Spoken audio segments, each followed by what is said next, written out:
I think it's because Maryland is the original Catholic colony that Maryland has been so targeted by pro-death policies, including abortion. Individual states with individual priorities, anticipating a major ruling from the U.S. Supreme Court that could change federal law. We look ahead to an abortion debate shift to the 50 states. Welcome back to EWTN News In Depth. Life after Roe, debate in the states. Depending on what happens at the High Court, America could become a patchwork of different state laws regulating abortion, from trigger laws banning all abortions to states allowing abortion access through late pregnancy. Your state legislature will dictate the terms. In a special reporting series, we go in depth. Our team of reporters, Mark Irons, Catherine Hadro, and Teresa Tomeo, has fanned out across the country to bring you representative coverage of these different types of state reactions should we enter a life after Roe. Our target? 6 states with differing approaches. In the weeks to come, our team will report from California, Tennessee, Michigan, Florida, Maryland, and Vermont to show you the various ways abortion will be regulated or promoted. Those reports paired with robust discussion and interviews. We begin in Maryland, a state with a traditionally permissive approach to abortion. In fact, per capita, it has the 4th highest number of abortions in the country. But pro-life advocates are fighting back to gain more influence. Mark Irons has this week's report, Life After Roe, debate in the states. Location, location, location. The value of having a pro-life pregnancy clinic on this busy corner of Annapolis, Maryland, is that it's right across the street from abortion provider Planned Parenthood. It's just important for people who are looking for an abortion to know that there's choices. And so being in close proximity allows them to see that there actually might be a different place they can go when they're looking for some kind of help. Jennifer Brinker works with Wellspring Life Ministry. The non-denominational Christian organization invites women who want an abortion to reconsider. Our main focus is, can we help her change her mind? Wellspring has resources and counselors on hand. Licensed medical staff provide sonograms. The moment when a woman can actually see her child can be pretty powerful. Yeah, it's definitely huge. Sometimes a woman who first considered abortion will choose life for her child. But spending the last 30 years working in this ministry, Brinker has noticed a shocking development in Maryland among women who find themselves in crisis pregnancies. What's happened over the years is the quickness to make the decision for abortion is coming much faster. It's kind of the first thing that people tend to think of. Brinker believes the acceptance of abortion in Maryland is caused by different factors. It's absolutely the culture, it's definitely the politics, it's the accessibility. And it's all showing up in the state numbers.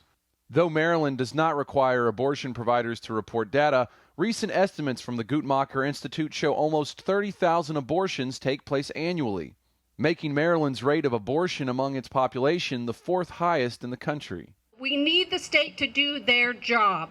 Each year, pro-lifers gather in Annapolis to protest some of the most pro-abortion laws in the country. And it's not just legislation. The National Network of Abortion Funds has a presence in Maryland, allowing women to travel from other states to have abortions there too. It's definitely a challenge to fight for life in Maryland. Laura Bogley, the director of legislation for Maryland Right to Life, tells us abortion is allowed on demand in the state, even late into pregnancy. Restrictions aren't always enforced. The parental notification law for minors who want an abortion can easily be waived. And Maryland is also one of only 4 states, along with Washington, New York, and Hawaii, that voluntarily funds abortion through taxpayer money. Maryland citizens, taxpayers pay about $6.5 million annually to reimburse abortionists through Medicaid. Bogley says that's about 10,000 elective abortions Maryland taxpayers are funding each year.